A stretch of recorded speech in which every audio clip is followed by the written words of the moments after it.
31, 32 வசனங்களை நாம் வாசிக்கலாம். இயேசு தம்மை விசுவாசித்த யூதர்களை நோக்கி,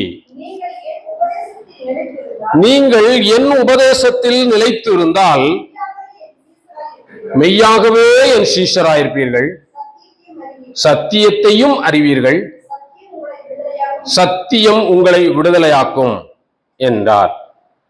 பாருங்க, ஆண்டவர் இயேசு கிறிஸ்து இது ஒரு பெரிய சப்ஜெக்ட். பாருங்க, அவரை இந்த அதிகாரத்தின் உட்பகுதியை நீங்க பாத்தீங்கன்னா, இயேசு ஒலிவமலைக்கு போனார் என்று முதல் வசனம் சொல்லுது. 8ஆம் அதிகாரம் 1வது வசனம் சொல்லுகிறது, இயேசு ஒலிவமலைக்கு போனார். அதுக்கு முந்தின ஒரு சமாச்சாரத்தை அவர் சொல்லிட்டு அதுக்கு சொல்றாரு, அதெல்லாம் முடிஞ்சதுக்கு அப்புறம் இயேசு ஒலிவமலைக்கு போனார். ஒலிவமலைக்கு எதுக்கு போனாருங்க? இயேசு ஒலிவமலைக்கு எதுக்கு போனார் தெரியுமா உங்களுக்கு? வேதத்தை தொடர்ச்சியாக நாம் படிச்சுட்டு இருந்தது, இயேசு ஒலிவமலைக்கு போய் ஜெபம் பண்றதுக்காக போறார். அவர் அடிக்கடி மலையில போய் என்ன செய்கிறது வழக்கம், அவருடைய ஜெபம் பண்றது அவருடைய வழக்கம். ஒரு காரியம் முடிஞ்சிச்சு, ஒரு கூட்டம் முடிஞ்சிருச்சு, ஒரு பெரிய அற்புதத்தை எல்லாம் செஞ்சாச்சு, உனிய தேவனிடத்துல போய் என்ன செய்ய போறார்? ஜெபிக்க போகிறார். பாருங்க, இயேசு எங்கேயும் பெரிய நீண்ட ஜபங்கள் எல்லாம் பண்ணதா இல்லை. கடைசியா அவர் மரணத்துக்கு கொல்கதாவுக்கு போகும்போதுதான், பிதாவே நீங்க எனக்கு தந்த பிள்ளைகளை நான் காத்துக்கொண்டேன் அப்படின்னு ஒரு பெரிய ஜபம் அங்கே நடக்கிறது பாருங்க. ஆனா வேற எங்கேயும் அப்படி எல்லாம் இல்லை. இங்கே இதெல்லாம் முடிச்சுட்டு ஒலிவமலைக்கு போனாரு. அப்புறம் பாருங்க, மறுநாள் காலையில அவர் திரும்பி தேவாலயத்துக்கு வந்தாரு. தேவாலயத்துக்கு வந்தா அங்க பெருங்கூட்ட மக்கள் என்ன செய்யறாங்க? ரெடியா அவருடைய உபதேசத்தை கேட்பதற்கு அங்கே காத்திருக்கிறார்கள். உபதேசத்தை கேட்க ஜனங்கள் கூடியிருக்கும் போது அங்கே வேதபாரகரும் பரிசேயரும் ஒரு விபச்சாரத்திலே பிடிபட்ட ஒரு பெண்ணை கொண்டு வர்றாங்க. இந்த சம்பவத்தை நான் உங்களுக்கு இவர் தேவன் இயேசு சொல்லுகிற வார்த்தைகள் புரியுவதற்காக இதை சொல்றேன் உங்களுக்கு. பாருங்க, அங்க அப்படி ஒரு சம்பவம் நடந்துட்டு ஜெபம் பண்ணி முடிச்சுட்டு வர்றாரு ஆலயத்துக்கு. ஆலயத்துக்கு வரும்போது பெருங்கூட்ட மக்கள் இவருடைய பேச்சை கேட்பதற்காக இங்கே கூடியிருக்கிறார்கள். அவர்களிடத்தில் அவர் சில உபதேசங்களை பண்ணி கொண்டிருக்கிறார். அந்த நேரத்துல வேதபாரகரும் பரிசேயரும் ஒரு பெண்ணை, குற்றம் செய்த ஒரு பெண்ணை கூட்டிக் கொண்டு வருகிறார்கள். மோசே கல்லறையணும்னு சொல்லியிருக்காரு, நீங்க என்ன சொல்றீங்க அப்படின்னு சொல்லி இவங்க வந்த விஷயமே குதர்க்கத்தோட தான் வந்திருக்காங்க. குற்றம் கண்டுபிடிக்க வேண்டும் என்று அவரிடத்திலே வந்திருக்கிறார்கள். அவர் பேசாமல் உட்கார்ந்து கீழே குனிஞ்சு தரையில எழுதிக்கிட்டே இருந்தாரு. என்ன எழுதினார் என்று தெரியாது. தேவன் 3 தடவை எழுதினதாக வேதத்திலே சொல்லப்படுகிறது. முதல் தடவை அங்கே மோசே இடத்திலே கற்பலகைகளிலே 10 கட்டளைகளை எழுதி ஆண்டவர் என்ன செஞ்சாரு? மோசே கையில கொடுத்தாரு. அதுக்கப்புறம் அங்கே நேபுகாத்நேச்சார் அந்த நாட்கள்ல அங்கே ஒரு சம்பவம் நடந்தது. அங்கே சுவரிலே ஒரு கை விரல் எழுதினது, மன்னே மென்னே தெக்கேல் உப்பார்சின் என்று. நீ தராசிலே நெருக்கப்பட்டு குறைவுள்ளவனாய் காணப்பட்டாய், அதனால ராஜ்யத்தை என்ன செய்ய போறேன்? உன் கையில இருந்து புடுங்க போறேன் அப்படின்னு சொல்லிட்டு 3வது இங்க அவர் எழுதுகிறார். இயேசு எழுதி கொண்டிருக்கும் பொழுது மறுபடியும் கேட்கிறாங்க, சொல்லுங்க, இவ்வளவு கல்லறியணுமா வேண்டாமா?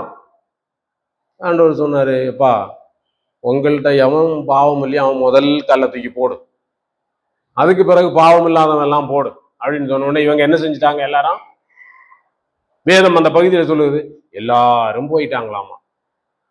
எல்லாரும் போயிட்டாங்கன்னா குற்றங்கடிக்கு கண்டுபிடிக்க வந்த எல்லாரும் போயிட்டாங்க. அது நீங்க அடுத்த தொடர்ச்சியா வாசிச்சீங்கன்னா தெரியும். அந்த ஸ்திரீ நடுவே நின்றாள், இயேசு தனித்திருந்தார். மறுபடியும் அவர் ஜனங்கள்கிட்ட பேச தொடங்குறார். உடனே அப்படின்னா என்ன அர்த்தம்? குற்றம் கண்டுபிடிக்க வந்தவங்க எல்லாம் போயாச்சு, இப்போ அவரை விசுவாசிச்ச மக்கள், அந்த 8ஆம் அதிகாரம் 31ஆம் வசனம் என்ன சொல்லுது பாருங்க. 30ஆம் வசனம், இவைகளை அவர் சொல்லுகையில் அநேகர் அவரிடத்தில் விசுவாசம் வைத்தார்கள். இயேசு தம்மை விசுவாசித்த யூதர்களை நோக்கி, நீங்கள் என் உபதேசத்தில் நிலைத்திருந்தால் மெய்யாகவே என் சீஷராய் இருப்பீர்கள், சத்தியத்தையும் அறிவீர்கள், சத்தியம் உங்களை விடுதலையாக்கும் என்றார். இங்க நாம் இன்றைக்கு தியானத்துக்கு எடுத்துக்கொள்ளுகிற காரியம் என்னவென்றால், இயேசு தம்மை விசுவாசித்த யூதர்களை நோக்கி, நீங்களும் நானும் இன்றைக்கு இயேசுவை விசுவாசிக்கிறோம் தானே? நாம் எல்லாம் இயேசுவை விசுவாசித்து இருக்கிறோம். ஆகையினாலே தான் அவரிடத்திலே அவரை ஆராதிப்பதற்காக அவருடைய சமூகத்திலே நாம் கூடி வந்திருக்கிறோம். இந்த விசுவாசித்த இவர்களை பார்த்துத்தான் ஆண்டவர் சொல்றாரு, நீங்க என் உபதேசத்தில நிலைத்திருந்தால் மெய்யாகவே என் சீஷராய் இருப்பீர்கள். ஆண்டவர் இயேசு சொன்னார், ஒருவன் என்னை பின்பற்றி வர விரும்பினால், எனக்கு சீஷனாய் இருக்க விரும்பினால், அவன் தன்னைத்தான் வெறுத்து தன் சிலுவை எடுத்துக்கொண்டு அனுதினம் என்னை பின்பற்ற கடவன். இப்ப இது மாத்திட்டாங்க. சிலுவை எடுத்துக்கொண்டு நான் பள்ளிக்கூடத்துல படிக்கிற நாட்கள்ல ஒரு இது, நான் எங்க பள்ளிக்கூடம் ஒரு தேசிய நெடுஞ்சாலை, திருவனந்தபுரம் இந்த கொச்சின் தேசிய நெடுஞ்சாலை, கன்னியாகுமரி டு பெங்களூர் வரைக்கும் இருக்கக்கூடிய நெடுஞ்சாலை. அந்த நெடுஞ்சாலைல எங்க ஸ்கூலு. அதுல ஒருத்தர் வெளிநாட்டுக்காரர் ஒரு பெரிய மரத்துல ஒரு சிலுவை, ரொம்ப பெருசு, ஒரு மனிதனை அடிக்கக்கூடிய அளவுக்கு பெருசு. அதுக்கு அதை தோல்ல வச்சுக்கிட்டாரு. அதுக்கு கீழே அந்த நுனி கீழே தரையில பட்டுட்டு இருக்கும்ல, அதுக்கு ஒரு சின்ன வீல் வச்சுட்டாரு. வீல் வச்சு ஆண்டவர் சொன்னார் சிலுவையை சுமக்கணும்னு, பாருங்க நான் சிலுவையை சுமக்கிறேன் அப்படின்னு சொல்லி அதை எங்க ஸ்கூல்ல கொஞ்ச நேரம் பேசிக்கிட்டு அந்த சிலுவையை இழுத்துக்கிட்டே போனாரு. பாருங்க, ஆண்டவர் இந்த சிலுவையை இழுக்கவா சொன்னாரு? பாருங்க, இன்னைக்கும் எருசலேமுக்கு போனா அங்க இயேசு கொல்கதா சிலுவையில அடிக்கப்பட்ட அந்த இடத்துல இன்னைக்கும் அதுக்கு காசு கொடுத்து சிலுவையை சுமக்கிறதாமா. அப்படி இருக்குதுன்னு சொல்றாங்க. என்னமோ தெரியல, நான் போகல. பாருங்க, தேவன் இந்த சிலுவையை சொல்லல, என்னை நான் வெறுக்க வேண்டும். எப்படி என்ன வெறுக்க முடியும்? பாருங்க, ஒருத்தர் என்னை அடிக்கிறாரு, என்னை வெறுத்தா நான் சத்தம் இல்லாம போகலாம். என்னை நேசிச்சா திருப்பி அடிச்சுதான் ஆகணும். என்ன வெறுக்கணும்? எந்த ஒரு செயலுக்கும் பாருங்க, சாப்பாடு இருக்குது, ஒரு ஆளுக்கு சாப்பிட்ற சாப்பாடு தான் இருக்குது, 4 பேர் இருக்கிறோம், எனக்கும் பசிக்கதான் செய்யுது. என்ன வெறுத்தா நான் என்ன செய்வேன்?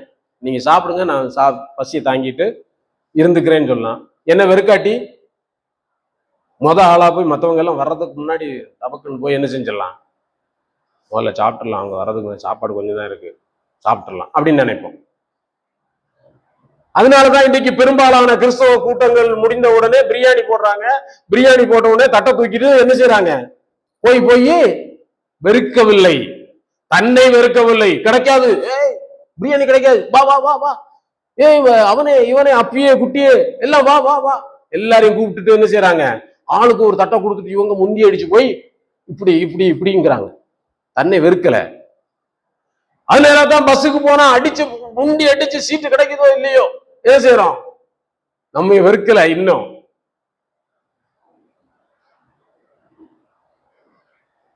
அதனாலதான் ரேஷன் கடையில 100 ரூபாய் கொடுக்குறாங்கன்னு சொன்னோன்னே என்ன செய்யறோம், 1000 பொய்ய சொல்லிட்டு என்ன செய்யறோம்.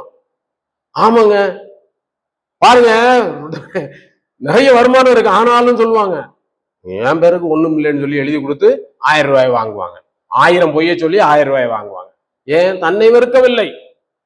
இது மற்றவர்களை சொல்லவில்லை, சத்தியத்தை அறிந்தவர்களை சொல்லுகிறேன்.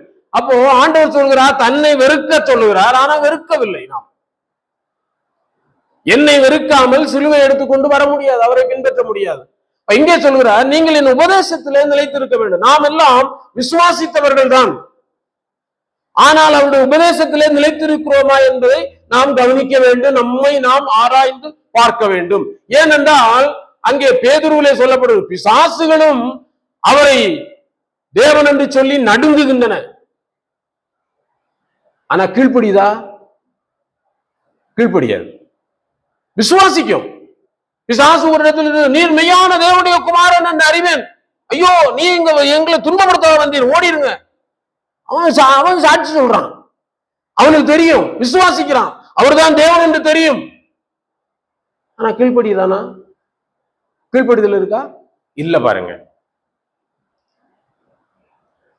நாமும் கூட அநேக நேரங்கள்ல அவரை விசுவாசிக்கலாம், இயேசுனுடைய இரட்சகர் என்று சொல்லலாம், இயேசுவே வானத்தையும் பூமியும் படைத்தவர் என்பது நாம் சொல்லலாம். ஆனா அவர் சொல்றாரு, நீங்க என்ன செய்யணும்? நீங்கள் என் உபதேசத்தில் நிலைத்திருந்தால் மெய்யாகவே எனக்கு சீஷரா இருப்பீங்க. உபதேசத்துல நிலைத்திருக்கிறோமா? அதான் உபதேசமே எனக்கு தெரியாதே, ஆண்டவர் என்ன சொல்றாருன்னு எனக்கே தெரியலையே நிறைய நேரங்கள்ல. ஆகையினால்தான் இன்றைக்கு சண்டைகளும் சச்சரவுகளும் போராட்டங்களும் பிரச்சனைகளும் போட்டிகளும் பொறாமைகளும் நடந்து கொண்டிருக்கிறது. உபதேசம், இயேசு என்ன உபதேசித்தார் என்பதே எனக்கு தெரியவில்லை. இயேசுடைய உபதேசத்தை நான் கடைபிடிக்கவில்லை. ஆனால் என்னை நான் விசுவாசி என்று பிரகடனப்படுத்திக் கொள்கிறேன். நானும் விசுவாசின்னு சொல்றேன். நான் விசுவாச குடும்பம் தான். நீங்க விசுவாச குடும்பம் தான். ஆமா, செய்கை என்ன? அவருடைய போதனையில நிலைச்சிருக்கீங்களா? அவர் நிலைச்சிருக்கணும்னு சொல்றாரு. அடுத்து சொல்றாரு, சத்தியத்தை அறிவீர்கள், சத்தியம் உங்களை என்ன செய்யும்? விடுதலையாக்கும். பாருங்க, அங்கே யோவான் 14ஆம் அதிகாரம் 15வது வசனம் என்ன சொல்லுது பாருங்களேன். இதே இதுல யோவான் 14:15, நீங்கள் என்னிடத்தில் அன்பாயிருந்தால் என் கற்பனைகளை கை கொள்ளுங்கள். இயேசு என்ன சொல்றாரு? இங்க நம்ம இடத்துல இருக்கிற யாரை கேட்டாலும், இயேசுவை நீங்க நேசிக்கிறீங்களா? ஆமா. இயேசுவை நீங்க நேசிக்கிறீங்களாமா? ஆமா. தம்பி, இயேசுவை நேசிக்கிறீங்களா? ஆமான்னு சொல்றோம். உண்மை பேசுறோமா பொய் பேசுறோமா? இந்த வசனத்தை என்ன சொல்லுது? ஒரு தடவை கூட அந்த வசனத்தை படிங்க. நீங்கள் என்னிடத்தில் அன்பா இருந்தால் என் கற்பனைகளை கை கொள்ளுங்கள். அன்பா இருக்கீங்களா? அப்ப என்ன செய்யணும்? விசுவாசிக்கிறேன்னு சொல்றோம். ஆண்டவரே, உம்மை விசுவாசிக்கிறேன், நீர்தான் என்னுடைய இரட்சகர், நீர்தான் என்னை பரலோக ராஜ்யத்துக்கு என்னை கொண்டு சேர்க்க வல்லமை உள்ளவர், நானே வழியும் சத்தியமும் ஜீவனுமா இருக்கிறேன், நீங்க தான் சொன்னீங்க. ஆமா, உண்மை நான் விசுவாசிக்கிறேன் ஆண்டவரே என்று சொல்லுகிறோம். ஆனால் அவரை நேசிக்கிறோமான்னு கேட்டா கொஞ்சம் கஷ்டம்தான். 1 யோவான் 5ஆம் அதிகாரம் 3வது வசனம் அங்க என்ன சொல்லுது பாருங்களா?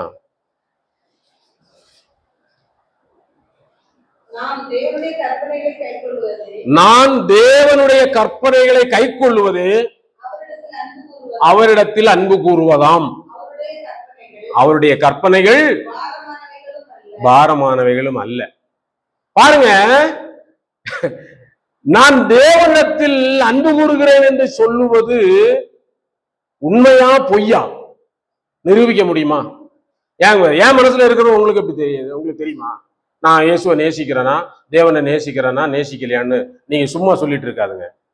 என்னமோ நீங்க மட்டும்தான் நேசிக்கிற மாதிரியும் நாங்கெல்லாம் நேசிக்காத மாதிரியும். அப்படித்தானே தம்பி?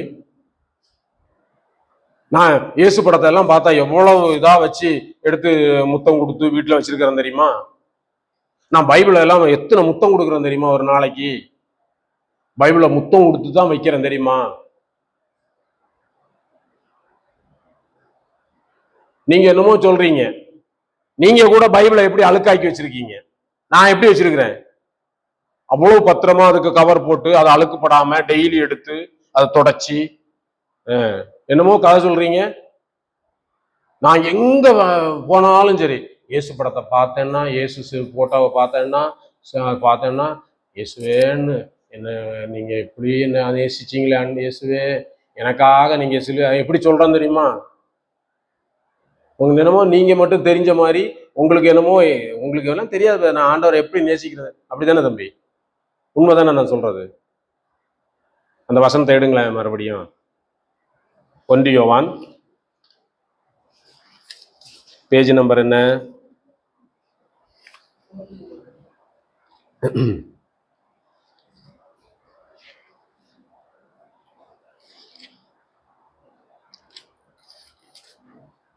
1 யோவான் 5ஆம் அதிகாரம் பின்னாடி, தமிழ் பின்னாடி 300 இதெல்லாம் படிக்கணும், பிள்ளைகளுக்கு தெரியணும் இந்த வசனம். அதுக்காக தான் 5ஆம் அதிகாரம்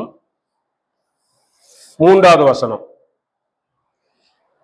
329வது பக்கம்.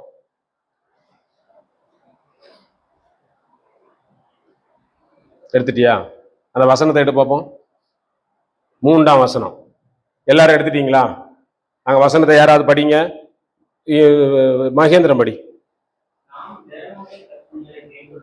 நாம் தேவனுடைய கற்பனைகளை கைக்கொள்ளுவதே அவரிடத்தில் அன்பு கூறுவதாம். போதும். எப்படியாமா? ஏங்க போட்டோவை தொட்டு கும்பிடுறது இல்ல, பைபிளை பத்திரமா தொடச்சு வச்சிருக்கிறது இல்ல, வீட்டுல வசனத்தை மாட்டி வச்சிருக்கிறது இல்ல. ஐயோ இயேசு போட்டோ கீழே கிடந்துச்சு, நான் இயேசு போட்டோவை எப்படிங்க அதை எடுத்து தொடச்சு அங்க பத்திரமா வைக்கிறது இல்ல. கோயிலை பார்த்த உடனே, கிறிஸ்டின் கோயிலை பார்த்த உடனே சொல்றது இல்ல. அவருடைய கற்பனைகளுக்கு கீழ்ப்படுகிறது தான் நான் அவரிடத்துல காண்பிக்கிற அன்பு. கீழ்ப்படுகிறனா? ஆனா அதெல்லாம் கற்பனை. கற்பனை என்ன? கற்பனை நமக்கு தெரியாத கற்பனையா என்று நாம் சொல்லிக் கொள்கிறோம். பாருங்க எனக்கு அருமையானவர்களே, ஆண்டவர் அவரிடத்திலே அன்பு கூற வேண்டும் என்று விரும்பா. என்னிடத்தில் அன்பாயிருங்கள், நான் உங்களிடத்தில் அன்பா இருக்கிறேன். தேவன் அவ்வளவாய் நம்மை பாருங்க, இந்த உலகத்துல எத்தனையோ உயிரினங்கள் இருக்கு, தேவ தூதர்கள் எல்லாம் இருக்காங்க, அவர்களை கூட தேவன் அவ்வளவாய் நேசிக்கவில்லை, நம்மை நேசிக்கிறார். என்னிடத்தில் அன்பா இருக்காரு. யோவான் சொல்லுகிற, யோவானை குறித்து பார்க்கும்போது, யோவான் எப்போதும் இயேசுடைய மார்பிலே போய் சாஞ்சிக்குவார். எப்ப போய் அவங்க கூட்டத்துல உட்கார்ந்தாலும் இவர் ஓடி போய் இயேசு கிட்ட போய் என்ன செஞ்சிருவாரு? அவரு கிட்ட போய் சாஞ்சிக்குவாரு. நாம் எப்படி ஆண்டவரை நேசிக்கிறோம்? இனி இன்னையில இருந்து நேசிக்க போறேன். இயேசு போட்டவன பக்கத்துல வச்சு அதுல சாஞ்சிக்க போறேன். அவருடைய கற்பனைகளுக்கு கீழ்ப்படிவதுதான் நான் அவரிடத்திலே காண்பிக்கிற அன்பு. தேவனை நேசிக்கிறேன் என்று எப்படி தெரியும் எனக்கு? நீங்க எப்படி கீழ்ப்படுகிறீங்க என்பதை பார்த்தாலே இவர் தேவனை நேசிக்கிற மனுஷன் தெரிஞ்சு போயிடும். வேற ஒன்றும் தேவையில்லை. நீங்க போட்டோ வச்சிருக்கிறீங்களா, வசனத்தை வச்சிருக்கிறீங்களா, வெள்ளை போட்டிருக்கிறீங்களா, காதுல கழட்டி இருக்கீங்களா, அதெல்லாம் தேவை கிடையாது. வார்த்தைகளுக்கு எப்படி கீழ்ப்படுகிறீர்கள், சத்தியத்துக்கு எப்படி கீழ்ப்படுகிறீர்கள் பார்த்தா தெரிஞ்சு போயிடும். ஓ, இவர்கள் இயேசுவை நேசிக்கிற பிள்ளைகள். நீங்களும் நானும் விசுவாசிகள் என்று சொன்னால் மட்டும் போதாது, பிசாசுகள் கூட. அங்கே ஒரு வசனம் இருக்கு, 1 பேதுரு என்று நினைக்கிறேன், யாக்கோபா இருக்குமோ, யாக்கோபு 2ஆம் அதிகாரம் 19வது வசனமா?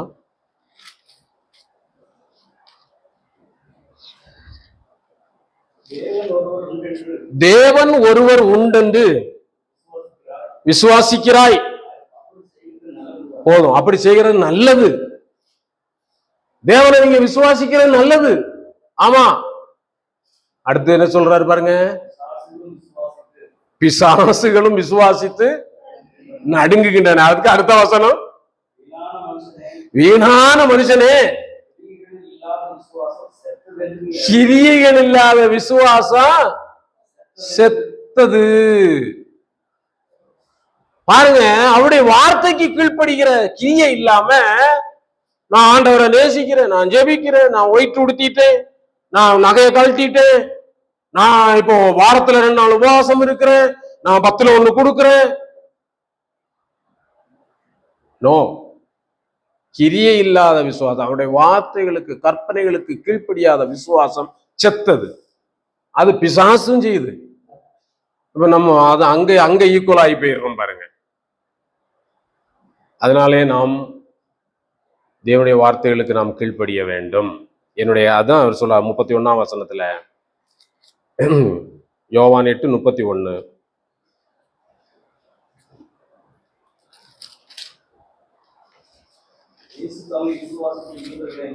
யூதர்களை நோக்கி, நீங்கள் என் உபதேசத்தில் நிலைத்திருந்தால் மெய்யாகவே என் சீஷராயிருப்பீர்கள். அடுத்தது பாருங்க, நிறைய இருக்கு, ஆனாலும் கொஞ்சம் சுருக்கிக்கிறேன். அங்கே அவர் சொல்றாரு பாருங்க, 34வது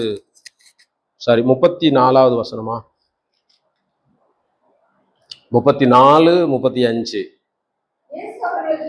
இயேசு அவர்களுக்கு பிரதியுத்தரமாக, பாவம் செய்கிறவன் எவனும் பாவத்துக்கு அடிமையாயிருக்கிறான் என்று மெய்யாகவே மெய்யாகவே உங்களுக்கு சொல்லுகிறேன்.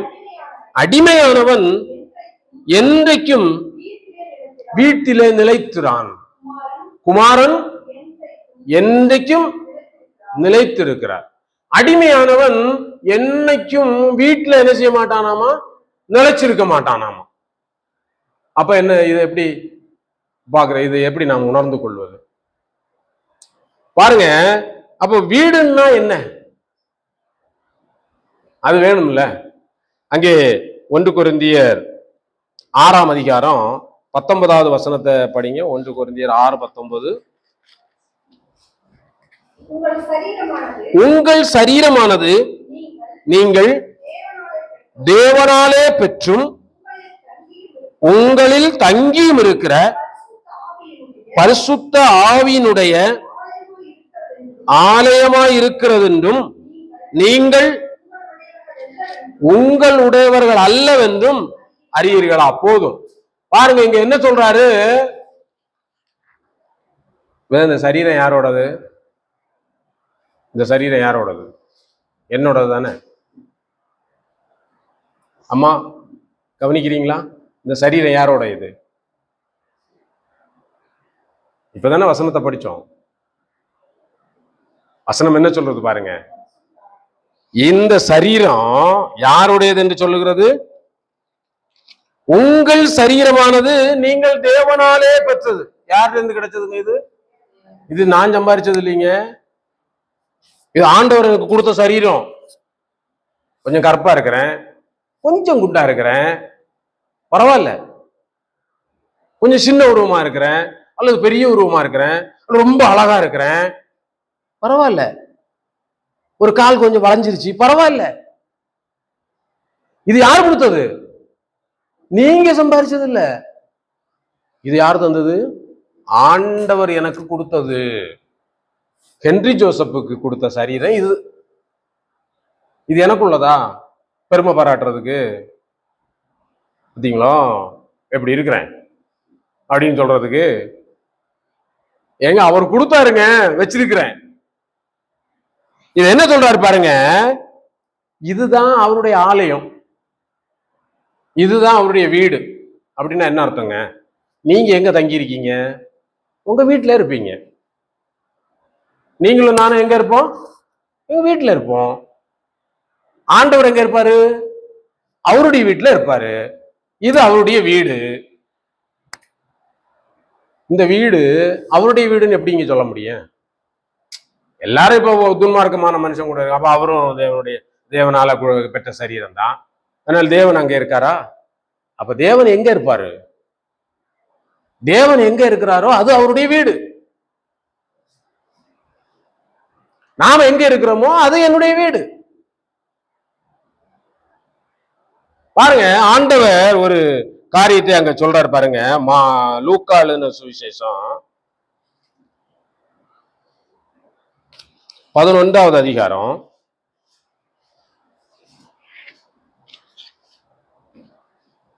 லூக்கா 11, 24, 25, 26 வசனங்களை படிங்க.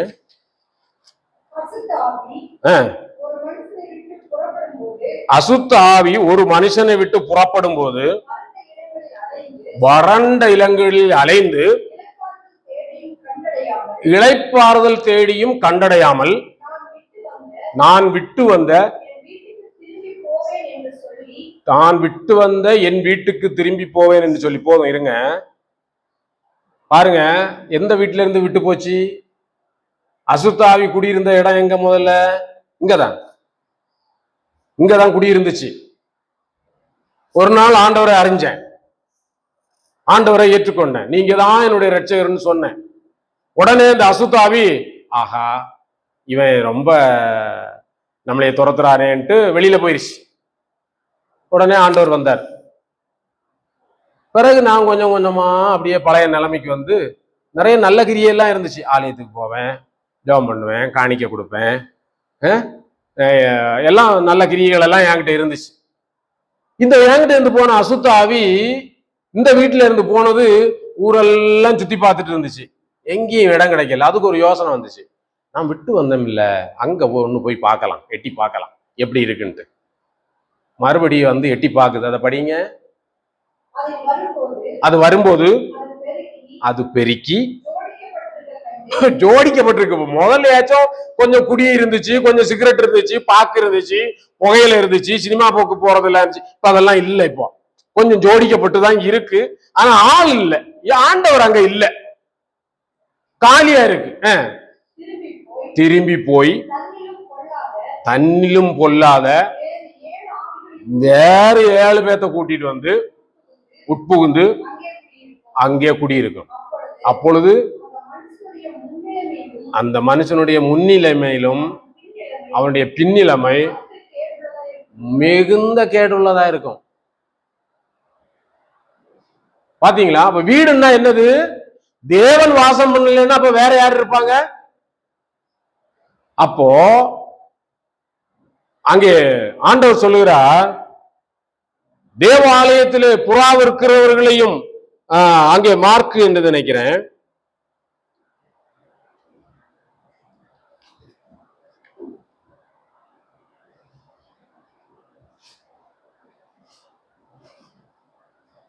மார்க் 11ஆம் அதிகாரம்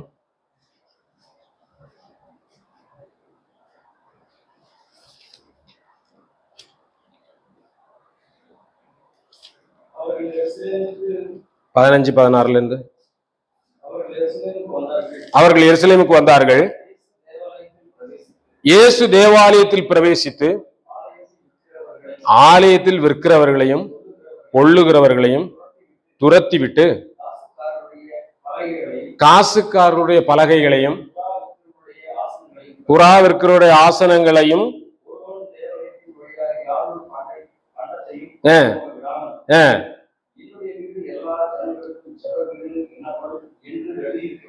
இருக்கிறது இல்லையா?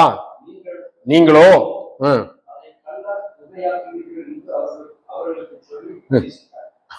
பாருங்க, ஆண்டவருடைய வீடு இப்ப என்னவா மாறி இருக்கு? கள்ளர் கோகையா மாறி இருக்கு. அந்த வீட்டுல நிலைத்திருக்க முடியாத நிலைன்னா என்னது? அடிமையானவன் என்றைக்கும் வீட்டிலே நிலைத்திருப்பதில்லை. அப்படின்னா என்னங்க? பாவத்துக்கு ஒருவன் அடிமையா இருந்தா, அவன் பாவம் செய்யறவனா இருந்தா, அவன் பரிசுத்தமா என்ன செய்ய மாட்டான்? தேவன் வாசம் பண்ணுகிற இடத்துல அவனால என்ன செய்ய முடியாது? இருக்க முடியாது. அது அவனுக்கு கஷ்டமா இருக்கும். ஏனென்றால் அடிமையானவன் வீட்டுல நிலைச்சிருக்க முடியாது. அது அவன் அங்க இங்கேதான் சுத்திட்டு இருக்க முடியும். அங்க பாருங்க, இன்னொரு ஆச்சரியமான வார்த்தைகளை அங்க சொல்றாரு பாருங்க. 42ஆம் அதிகாரம் 43ஆம் வசனம். யோவான் 8ஆம் அதிகாரம் முடிச்சிடலாம்.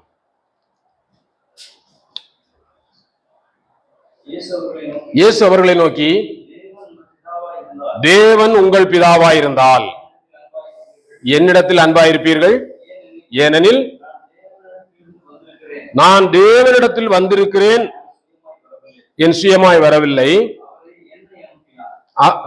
அவரே என்னை அனுப்பினார். என் வசனத்தை நீங்கள் ஏன் அறியாமல் இருக்கிறீர்கள்? என் உபதேசத்தை கேட்க மனதில்லாது இருக்கிறதினால் அல்லவா?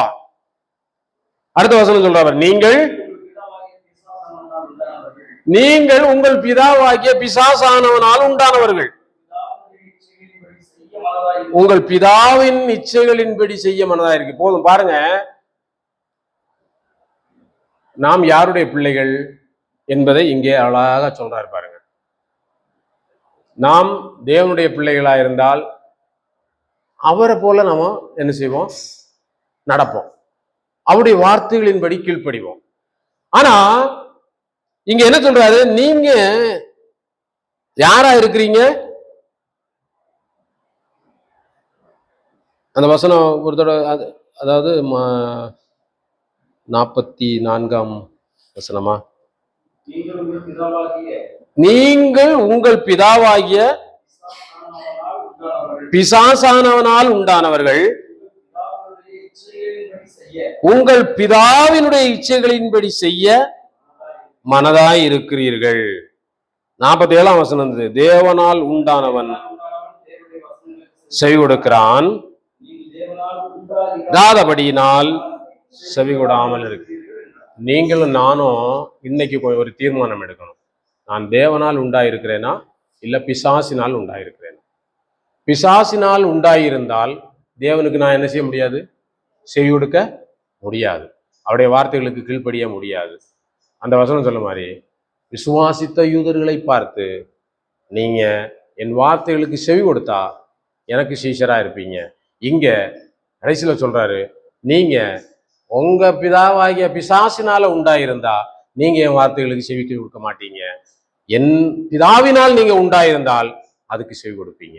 இப்ப நாம் இன்றைக்கு உறுதி செய்யணும், நான் யாரால உருவாகி இருக்கிறேன். அங்கே அவர் சொல்லும்போது சொல்லுகிறார் பாருங்க, நீங்கள் இங்க சொல்றாரு 39ஆம் வசனம், அதற்கு அவர்கள்